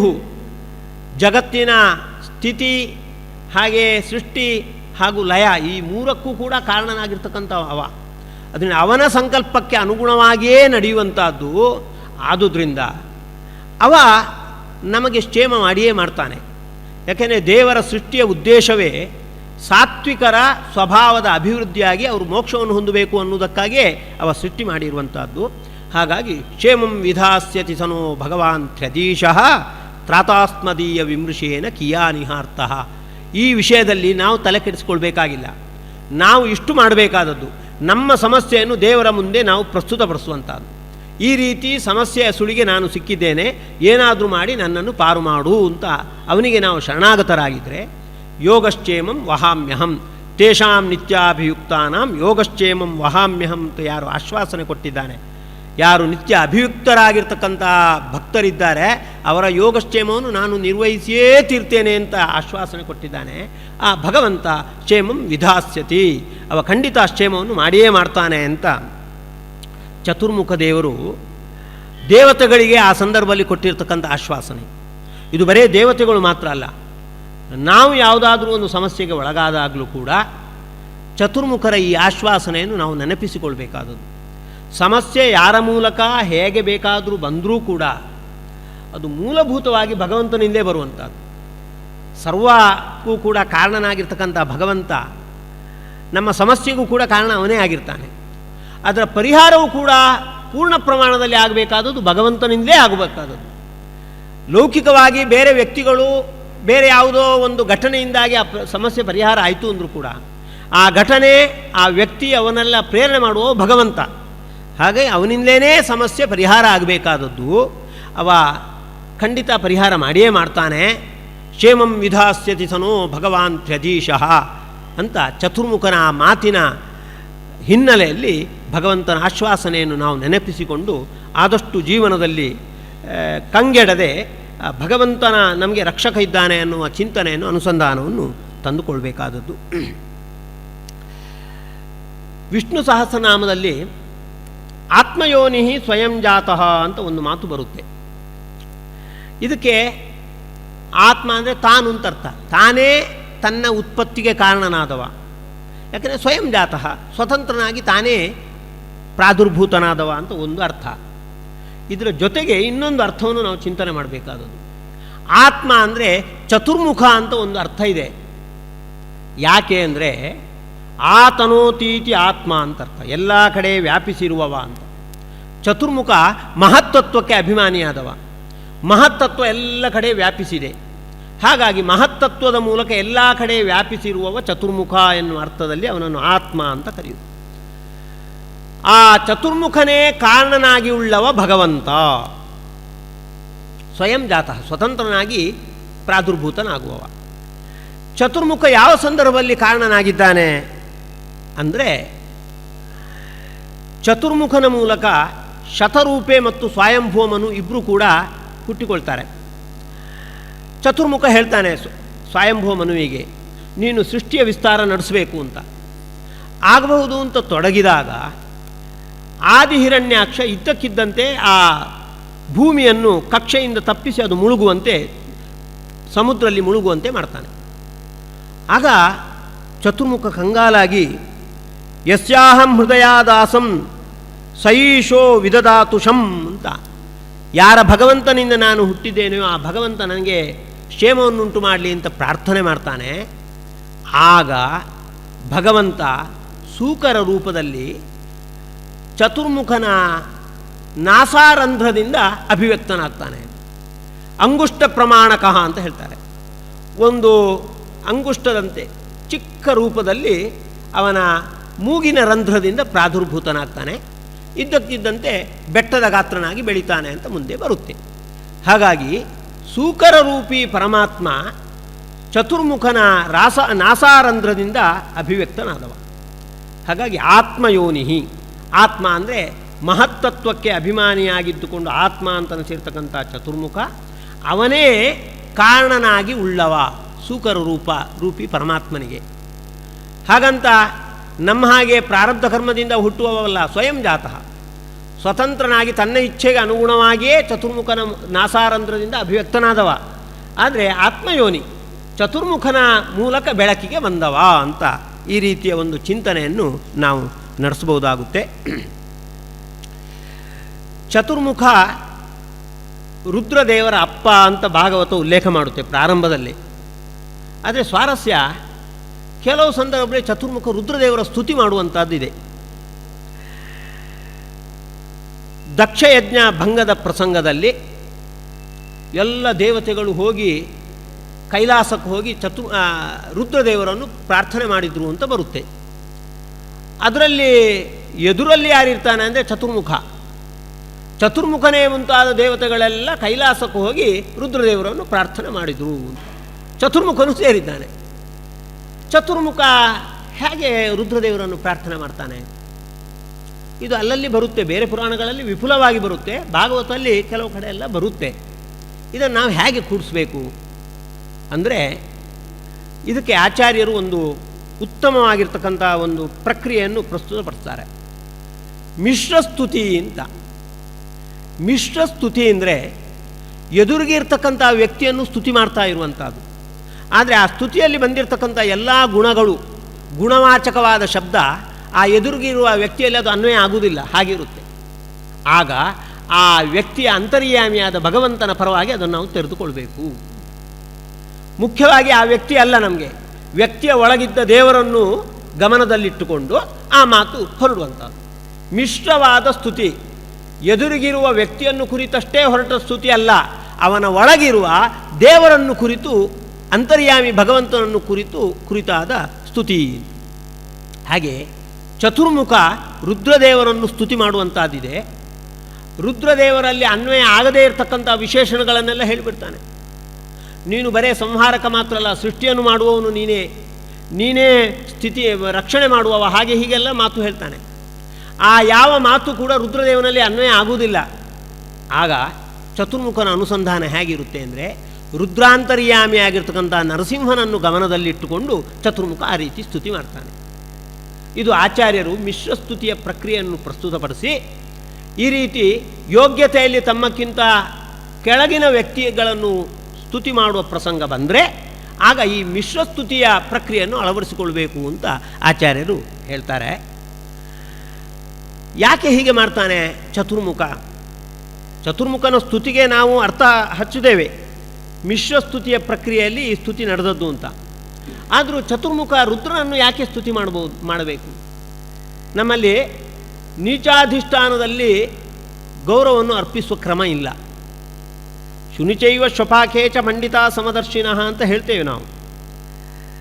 ದೇವರು ಹಸುವಿನಲ್ಲಿ ಹೇಗಿದ್ದಾರೋ ಹಾಗೆ ನಾಯಿಯಲ್ಲೂ ಇದೆ ಅಂತ ಹೇಳ್ತೇವೆ. ಆದರೆ ನಾಯಿಯಲ್ಲಿ ದೇವರ ಉಪಾಸನೆ ಮಾಡ್ತಕ್ಕಂಥ ಕ್ರಮ ಇಲ್ಲ, ಗೋವಿನಲ್ಲಿ ಮಾತ್ರ. ನೀಚಾಧಿಷ್ಠಾನದಲ್ಲಿ ದೇವರ ಅಸ್ತಿತ್ವವನ್ನು ತಿಳ್ಕೊಳ್ಬೇಕು, ಆದರೆ ಉಪಾಸನೆ ಮಾಡ್ತಕ್ಕಂಥ ಕ್ರಮ ಇಲ್ಲ. ಚತುರ್ಮುಖನ ಪಾಲಿಗೆ ರುದ್ರನಲ್ಲಿರ್ತಕ್ಕಂಥ ನರಸಿಂಹ ಅಂದರೆ ಅದು ನೀಚಾಧಿಷ್ಠಾನದಲ್ಲಿರ್ತಕ್ಕಂಥ ನರಸಿಂಹ ಅದು. ಹಾಗಾಗಿ ಚತುರ್ಮುಖ ದೇವರು ಹೇಗೆ ಉಪಾಸನೆ ಮಾಡಿದ್ದು ಅಂದರೆ ಅದು ಅಜ್ಞಮೋಹಕ್ಕಾಗಿ. ಅಂದರೆ ರುದ್ರದೇವರು ದೊಡ್ಡವರು, ಚತುರ್ಮುಖ ದೇವರು ದೊಡ್ಡವರು ಅಂತ ಅಯೋಗ್ಯರಿಗೆ ಸಂದೇಹ ಬರಲಿ ಅನ್ನುವುದಕ್ಕೆ ಆ ರೀತಿ ಚತುರ್ಮುಖ ದೇವರು ನಡ್ಕೊಂಡ್ರು ಅಂತ ಹೀಗೆ ಪರಿಹಾರ ಮಾಡಬೇಕಾದದ್ದು. ಈ ಮಿಶ್ರಸ್ತುತಿಯ ಪ್ರಕ್ರಿಯೆ ಬರುವಾಗ ನಾವು ಗಮನದಲ್ಲಿಟ್ಕೊಳ್ಬೇಕಾದದ್ದು, ಅನೇಕ ಮಂತ್ರಗಳು, ಅನೇಕ ಪದ್ಯಗಳೆಲ್ಲ ಬರುತ್ತೆ ಇತರ ದೇವತೆಗಳ ಪರವಾಗಿ. ಆಗೆಲ್ಲ ನಾವು ಮಿಶ್ರಸ್ತುತಿಯ ಪ್ರಕ್ರಿಯೆಯನ್ನು ನಾವು ಅಳವಡಿಸ್ಕೊಳ್ಬೇಕಾದದ್ದು. ಈಗ ರುದ್ರದೇವರ ಬಗ್ಗೆ ಶಿವಪಂಚಾಕ್ಷರ ನಾವು ಹೇಳ್ತೇವೆ. ಹೇಳುವಾಗ ಓಂ ನಮಃ ಶಿವಾಯ ಓಂ, ಓಂ ನಮಃ ಶಿವಾಯ ನಮಃ ಓಂ, ಓಂ ಓಂ ನಮಃ ಶಿವಾಯ ಓಂ ಅಂತ ಹೇಳ್ತೇವೆ. ಇಲ್ಲಿ ಓಂಕಾರವನ್ನು ಹೇಳ್ತೇವೆ, ಓಂ ಕ್ಷಿಪ್ರಪ್ರಸಾದಾಯ ಓಂ ಅಂತ ಹೇಳ್ತೇವೆ. ಓಂಕಾರ ಪ್ರತಿಪಾದ್ಯತ್ವ ರುದ್ರದೇವರಿಗಾಗಲಿ ಗಣಪತಿಗಾಗಲಿ ಇಲ್ಲ. ಆದರೆ ಆ ಮಂತ್ರದಲ್ಲಿ ನಾವು ಓಂಕಾರ ಹೇಳ್ತೇವಲ್ಲ, ಅದನ್ನು ಮಿಶ್ರಸ್ತುತಿಯ ಪ್ರಕ್ರಿಯೆಗೆ ಅನುಗುಣವಾಗಿ ವ್ಯಾಖ್ಯಾನಿಸಿಕೊಳ್ಬೇಕು. ಮಧ್ವಗುರುಗಳು ತಂತ್ರಸಾರ ಸಂಗ್ರಹದಲ್ಲಿ ಹೇಳ್ತಾರೆ. ಅಂದರೆ ನಮಃ ಶಿವಾಯ ಅಂತ ಹೇಳುವಾಗ ರುದ್ರದೇವರನ್ನು ಇಟ್ಕೊಳ್ಳೋದು, ಓಂಕಾರ ಹೇಳುವಾಗ ರುದ್ರದೇವರ ಅಂತರ್ಯಾಮಿಯಾಗಿರ್ತಕ್ಕಂಥ ನರಸಿಂಹನನ್ನು ಗಮನದಲ್ಲಿಟ್ಟುಕೊಂಡು ರುದ್ರ ಅಂತರ್ಯಾಮಿಯಾದ ನರಸಿಂಹ ಓಂಕಾರ ಪ್ರತಿಪಾದ್ಯ. ಅಂತಹ ಓಂಕಾರ ಪ್ರತಿಪಾದ್ಯನಾದ ನರಸಿಂಹನಿಗೆ ಪ್ರತೀಕದಂತೆ ಇರತಕ್ಕಂಥವ ರುದ್ರದೇವ. ಓಂಕಾರ ಪ್ರತಿಪಾದ್ಯ ಗಣಪತಿ ಅಂತರ್ಗತನಾಗಿರ್ತಕ್ಕಂತಹ ವಿಶ್ವ, ಅವನಿಗೆ ಪ್ರತೀಕನಾಗಿರ್ತಕ್ಕಂಥವ ಕ್ಷಿಪ್ರಪ್ರಸಾದನಾದ ಗಣಪತಿ ಅಂತ ಅದಕ್ಕೆ ಅರ್ಥ. ಓಂ ಕ್ಷಿಪ್ರಪ್ರಸಾದಾಯ ನಮಃ ಅಂತ ಹೇಳಿದಾಗ ಹಾಗೆ ಅರ್ಥ. ಈ ರೀತಿ ಓಂಕಾರಾದಿಗಳನ್ನು ಬಳಸುವಾಗ ಹಾಗೆ ಕೆಲವು ಪದ್ಯಗಳಲ್ಲೆಲ್ಲ ಬರುತ್ತೆ. ಗಣಪತಿ ಅಥವಾ ರುದ್ರದೇವರು, ಪಾರ್ವತಿ ಇತ್ಯಾದಿ ಪದ್ಯಗಳನ್ನು ಹೇಳುವಾಗ ಅವರ ಯೋಗ್ಯತೆಗೆ ಮೀರಿ ಇರ್ತಕ್ಕಂಥ ವಿಶೇಷಣಗಳು ಅಲ್ಲಿ ಬರುವಂಥದ್ದಿದೆ.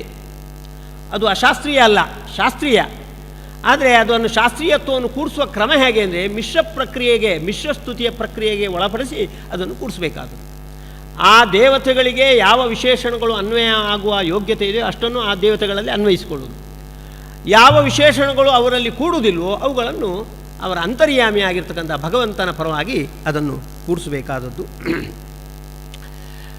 ಪಂಚಮ ಸ್ಕಂದದಲ್ಲಿ ಪ್ರಾರಂಭದಲ್ಲೇ ಬರುತ್ತೆ. ಸ್ವಯಂಭುವ ಮನುವಿನ ಹಿರಿಯ ಪುತ್ರ ಪ್ರಿಯವ್ರತ. ಅವ ಮೊದಲಿನಿಂದಲೂ ಕೂಡ ವಿರಕ್ತನಾದವ. ಈ ಸಂಸಾರ ಇತ್ಯಾದಿಗಳಲ್ಲಿ ಅವನಿಗೆ ಆಸಕ್ತಿಯೇ ಇಲ್ಲ. ಅವನ ಒಂದು ತಪ್ಪು ತಿಳುವಳಿಕೆ ಏನು ಅಂದರೆ, ಸಂಸಾರದಲ್ಲಿ ತೊಡಗಿಬಿಟ್ರೆ, ಗೃಹಸ್ಥಾಶ್ರಮವನ್ನು ಸ್ವೀಕಾರ ಮಾಡಿಬಿಟ್ರೆ ಮೋಕ್ಷ ಪುರುಷಾರ್ಥವನ್ನು ಪಡೀಲಿಕ್ಕೆ ಸಾಧ್ಯ ಇಲ್ಲ. ಮೋಕ್ಷ ಪುರುಷಾರ್ಥ ಪಡಿಬೇಕಾಗಿದೆ ಸನ್ಯಾಸಾಶ್ರಮವೇ ಬೇಕು ಅಂತ ಅವನ ಭಾವನೆ. ಹಾಗಾಗಿ ಗೃಹಸ್ಥಾಶ್ರಮ ಬೇಡ, ತಾನು ಸನ್ಯಾಸಿಯಾಗಿಯೇ ಇರುವುದು ಅಂತ ಹೀಗೆ ನಿಶ್ಚಯ ಮಾಡ್ಕೊಂಡು ಬಿಟ್ಟಿದ್ದಾನೆ. ತಪಸ್ಸು ಮಾಡ್ತಾ ಇದ್ದಾನೆ. ಆಗ ಅಲ್ಲಿಗೆ ಚತುರ್ಮುಖ ದೇವರು ಹೋಗ್ತಾರೆ. ಚತುರ್ಮುಖ ದೇವರು ಹೋಗಿ ಅವನಿಗೆ ಉಪದೇಶ ಮಾಡ್ತಾರೆ. ನಿಬೋಧ ತಾತೇದ ಮೃತಂ ಬ್ರವೀಮಿ. ಮೊದಲೇ ಹೇಳ್ತಾರೆ, ನೋಡು ಪ್ರಿಯವ್ರತ, ನಾನು ನಿನಗೆ ಒಂದು ಸತ್ಯವಾದ ವಿಚಾರವನ್ನು ತಿಳಿಸ್ತೇನೆ. ಅದರಲ್ಲಿ ಒಂದು ವಿಷಯ, ಈ ಗೃಹಸ್ಥಾಶ್ರಮಿಗಳು ಕೂಡ ಮೋಕ್ಷವನ್ನು ಪಡೀಬಹುದು ಅನ್ನತಕ್ಕಂಥ ಒಂದು ವಿಚಾರ ಬಹಳ ಪ್ರಸಿದ್ಧವಾಗಿರ್ತಕ್ಕಂಥ. ಗೃಹಾಶ್ರಮಕ್ಕಿನ್ನು ಕರೋತ್ಯವದ್ಯಂ. ಗೃಹಸ್ಥಾಶ್ರಮ ಏನು ಅಪರಾಧ ಮಾಡುತ್ತೆ? ಮೋಕ್ಷವನ್ನು ಹೊಂದುವುದರಲ್ಲಿ ಗೃಹಸ್ಥಾಶ್ರಮ ಯಾವುದೇ ರೀತಿಯಾಗಿರ್ತಕ್ಕಂಥ ಅನ್ಯಾಯ ಮಾಡುವುದಿಲ್ಲ. ಗೃಹಾಶ್ರಮಕ್ಕಿನ್ನು ಕರೋತ್ಯವದ್ಯಂ. ಗೃಹಸ್ಥಾಶ್ರಮ ಯಾವುದೇ ದೋಷವನ್ನು ಉಂಟು ಮಾಡುವುದಿಲ್ಲ. ಯಾಕೆ ಅಂದರೆ ಭಯಂ ಪ್ರಮತ್ತಸ್ಯ ವನೇಶ್ವಪಿ ಸ್ಯಾತ್. ನೋಡು ಪ್ರಿಯವ್ರತ, ಗೃಹಸ್ಥಾಶ್ರಮ ಅನ್ನುವುದು ಬಂಧಕ. ಅದಕ್ಕೆ ಗೃಹಸ್ಥಾಶ್ರಮ ಬೇಡ, ನಾನು ಮನೆಯಲ್ಲಿ ಇರುವುದಿಲ್ಲ, ನಾನು ಕಾಡಿಗೆ ಹೋಗಿ ನಾನು ಸನ್ಯಾಸಿ ಆಗ್ತೇನೆ ಅಂತ ನೀನು ಕಾಡಿಗೆ ಹೋದರೂ ಕೂಡ ನಿನ್ನ ಶತ್ರುಗಳು ನಿನ್ನ ಒಳಗೇ ಇರ್ತಾರೆ, ನೆನಪಿಟ್ಟುಕೋ. ಹೊರಗಿನವರು ನಿನ್ನ ಶತ್ರುಗಳಲ್ಲ, ಒಳಗೆ ಕಾಮಾದಿ 6 ಶತ್ರುಗಳು, ಆಂತರಿಕ ಶತ್ರುಗಳು. ಭಯಂ ಪ್ರಮತ್ತಸ್ಯ ವನೇಶ್ವಪಿ ಸ್ಯಾತ್ ಯಥೋ ವಸಂತೆ ಸಹಷಟ್ ಸಪತ್ನಾಹ. ನಿನ್ನ ಒಳಗೆ 6 ಶತ್ರುಗಳು ಯಾವತ್ತೂ ವಾಸವಾಡ್ತಾ ಇರ್ತಾರೆ. ಮನೆಯಿಂದ ನೀನು ಪರಾರಿಯಾಗಿ ಕಾಡಿಗೆ ಹೋದರೂ ಕೂಡ ಅಲ್ಲಿಯೂ ಕೂಡ ನಿನ್ನ ಒಳಗೆ ಇದ್ದೇ ಇರ್ತಾರೆ. ಜಿತೇಂದ್ರಿಯಸ್ಯ ಆತ್ಮರತೇರ್ಬುಧಸ್ಯ ಗೃಹಾಶ್ರಮಕ್ಕಿನ್ನು ಕರೋತ್ಯವದ್ಯಂ. ಹಾಗಾಗಿ ಆ ಶತ್ರುಗಳನ್ನು ನೀನು ಗೆದ್ದುಕೊಂಡು ಬಿಟ್ಟಿ ಅಂದರೆ ನೀನು ಮನೆಯಲ್ಲಿದ್ದರೂ ಒಂದೇ, ಕಾಡಿನಲ್ಲಿದ್ದರೂ ಒಂದೇ. ಆ ಶತ್ರುಗಳನ್ನು ನೀನು ಗೆದ್ದಿಲ್ಲ ಅಂದರೆ ಮನೆ ಬಿಟ್ಟು ಕಾಡಿಗೆ ಹೋದರೂ ಕೂಡ ಆ ಶತ್ರುಗಳ ಕಾಟ ಇದ್ದದ್ದೇ. ನೀನು ಸನ್ಯಾಸಾಶ್ರಮ ಸ್ವೀಕಾರ ಮಾಡಿಯೂ ಉಪಯೋಗ ಇಲ್ಲ. ಆ ಶತ್ರುಗಳನ್ನು ನೀನು ಗೆದ್ದಿ ಅಂದರೆ ಮನೆಯಲ್ಲಿದ್ದುಕೊಂಡು ಗೃಹಸ್ಥಾಶ್ರಮವನ್ನು ನೀನು ಸ್ವೀಕಾರ ಮಾಡಿದ್ರೂ ಕೂಡ ಮೋಕ್ಷ ಪಡೆಯುವುದಕ್ಕೆ ಯಾವ ರೀತಿಯಾಗಿರ್ತಕ್ಕಂಥ ತೊಂದರೆಯೂ ಕೂಡ ಇಲ್ಲ ಅಂತ ಹೇಳ್ತಾ ಇದ್ದೆ. ಇಷ್ಟು ಹೇಳಿ ಆದುದರಿಂದ ನೀನು ಗೃಹಸ್ಥಾಶ್ರಮಿ ಆಗ್ಬೋದು ಅಂತ ಹೇಳುವಂಥದ್ದು. ಆ ಸಂದರ್ಭದಲ್ಲಿ ಮಧ್ವಗುರುಗಳು ಒಂದು ಪ್ರವೃತ್ತಿ ಸಂಹಿತೆ ಅಂತ ಒಂದು ಪ್ರಮಾಣವನ್ನು ಉಲ್ಲೇಖ ಮಾಡ್ತಾರೆ. ಬಹಳ ಮುಖ್ಯವಾಗಿ ಬೇಕಾಗಿರುವಂಥದ್ದು. ಸಾಮಾನ್ಯ ವೇದಾಂತಿಗಳಲ್ಲೇ ಒಂದು ವಿಚಾರ ಇದೆ, ಸನ್ಯಾಸಾಶ್ರಮಿಗಳಿಗೆ ಮಾತ್ರ ಮೋಕ್ಷ, ಗಂಡಸರಿಗೆ ಮಾತ್ರ ಮೋಕ್ಷ, ಸನ್ಯಾಸಾಶ್ರಮ ಸ್ವೀಕಾರ ಮಾಡಿದವರಿಗೆ ಮಾತ್ರ ಮೋಕ್ಷ ಅನ್ನತಕ್ಕಂಥ ಒಂದು ವಿಚಾರ. ಇದನ್ನು ಅಲ್ಲಗಳೆಯತಕ್ಕಂಥ ಪ್ರವೃತ್ತಿ ಸಂಹಿತೆ ಇದೇ ಸಂದರ್ಭದಲ್ಲಿ ಆಚಾರ್ಯರು ಉಲ್ಲೇಖ ಮಾಡ್ತಾ ಇದ್ದಾರೆ.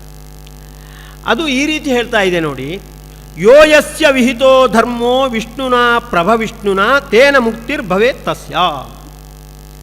ಭಗವಂತ ಯಾರಿಗೆ ಅವರವರ ಸ್ವಭಾವಕ್ಕೆ ಅನುಗುಣವಾಗಿ ಯಾವ್ಯಾವ ಧರ್ಮವನ್ನು ವಿಧಾನ ಮಾಡಿದ್ದಾನೋ ಆ ಧರ್ಮವನ್ನು ಅವರು ಅವಲಂಬನೆ ಮಾಡಿದ್ರು ಅಂದರೆ ಅದರಿಂದ ಮುಕ್ತಿ ಆಗುತ್ತೆ. ಯೋ ಯಸ್ಯ ವಿಹಿತೋ ಧರ್ಮೋ ವಿಷ್ಣುನಾ ಪ್ರಭವಿಷ್ಣುನಾ ತೇನ ಮುಕ್ತಿರ್ಭವೇತ್. ಭಗವಂತ ವಿಧಾನ ಮಾಡಿರ್ತಾನೆ, ಅವನಿಗೆ ಗೊತ್ತಿರುತ್ತೆ ಈ ವ್ಯಕ್ತಿಯ ಸ್ವಭಾವ ಹೀಗಿದೆ, ಹಾಗಾಗಿ ಇವನು ಗೃಹಸ್ಥಾಶ್ರಮವನ್ನೇ ಸ್ವೀಕಾರ ಮಾಡಬೇಕು. ಈ ವ್ಯಕ್ತಿಯ ಸ್ವಭಾವ ಹೀಗಿದೆ, ಇವನು ಸನ್ಯಾಸಾಶ್ರಮವನ್ನೇ ಸ್ವೀಕಾರ ಮಾಡಬೇಕು. ಹೀಗೆ ಹಾಗಾಗಿ ಭಗವಂತ ಯಾವ ಧರ್ಮವನ್ನು ನಿರ್ಧಾರ ಮಾಡಿರ್ತಾನೋ ಆ ಧರ್ಮವನ್ನು ಅಳವಡಿಸಿಕೊಂಡ್ರೆ ಮಾತ್ರ ನಮಗೆ ಮುಕ್ತಿ ಆಗುವಂಥದ್ದು. ಅದು ಹೇಗೆ ಗೊತ್ತಾಗುತ್ತೆ ಅಂದರೆ, ತಮ್ ಗುರುರ್ ವೇದ ಸರ್ವವಿತ್. ನಮ್ಮ ನಿಯತ ಗುರುಗಳು ಏನಿರ್ತಾರೆ ಅವರಿಗೆ ಗೊತ್ತಿರುತ್ತೆ. ಅವರನ್ನು ನಾವು ಭೇಟಿ ಮಾಡಿದರೆ ಅವರು ಹೇಳ್ತಾರೆ ನಿನಗೆ ಈ ಧರ್ಮವೇ ವಿಹಿತವಾದದ್ದು, ಈ ಧರ್ಮ ಅಲ್ಲ ಅಂತ. ಈಗ ನಮಗೆ ಆ ಗುರುಗಳ ಸಮಾಗಮ ಆಗುವ ಪ್ರಸಂಗ ಇಲ್ಲ, ಆದರೆ ಇಷ್ಟು ವಿಷಯವನ್ನಂತೂ ನಾವು ತಿಳ್ಕೊಳ್ಬೇಕಾದದ್ದು. ಯಾವುದೇ ಆಶ್ರಮ ದೊಡ್ಡದು ಅಲ್ಲ, ಯಾವುದೇ ಆಶ್ರಮ ಚಿಕ್ಕದೂ ಅಲ್ಲ. ಆ ಆಶ್ರಮವನ್ನು ನಾವು ಹೇಗೆ ಅಳವಡಿಸಿಕೊಳ್ತೇವೆ ಅನ್ನೋದ್ರ ಮೇಲೆ ಅದು ನಮ್ಮ ಮೇಲೆ ಹೇಗೆ ಪ್ರಭಾವ ಬೀರುತ್ತೆ ಅನ್ನೋತಕ್ಕಂಥದ್ದು ಇರುವಂಥದ್ದು. ನಮಗೆ ಯಾವ ಆಶ್ರಮದಲ್ಲಿ ಅಭಿರುಚಿ ಇದೆಯೋ ಆ ಆಶ್ರಮವನ್ನು ನಾವು ಸ್ವೀಕಾರ ಮಾಡಿ ಅದರಿಂದ ನಾವು ಸಾಧನೆಯನ್ನು ಮಾಡಬಹುದು. ಈ ವಿಷಯದಲ್ಲಿ ಈ ಪ್ರವೃತ್ತಿ ಸಂಹಿತೆ ನಮಗೆ ಮಾರ್ಗದರ್ಶನವನ್ನು ಮಾಡ್ತಾ ಇದೆ. ಇದಕ್ಕೆ ಮೂಲಭೂತವಾಗಿ ಚತುರ್ಮುಖ ಇವರಿಗೆ ಪ್ರಿಯವೃತ್ತನಿಗೆ ಉಪದೇಶ ಮಾಡಿದ್ದಾನೆ ಅಂತ ಭಾಗವತ ಉಲ್ಲೇಖ ಮಾಡುತ್ತೆ ಅಂತ ಹೇಳ್ತಾ ಇಂದಿನ ಪ್ರವಚನವನ್ನು ಕೃಷ್ಣನ ಪಾದಾರವಿಂದಕ್ಕೆ ಅರ್ಪಿಸ್ತಾ ಇದ್ದೇನೆ. ಯಸ್ ಸರ್ವಗುಣ ಸಂಪೂರ್ಣ ಸರ್ವದೋಷ ವಿವರ್ಜಿತ ಪ್ರಿಯತಾಂ ಪ್ರೀತೇವಾಲಂ ವಿಷ್ಣುರ್ಮೇ ಪರಮಸುಹೃತ್. ಕೃಷ್ಣಾರ್ಪಣ ಕೃಷ್ಣಾರ್ಪಣ ಕೃಷ್ಣಾರ್ಪಣ ಕೃಷ್ಣಾರ್ಪಣ ಕೃಷ್ಣಾರ್ಪಣ ಕೃಷ್ಣಾರ್ಪಣ.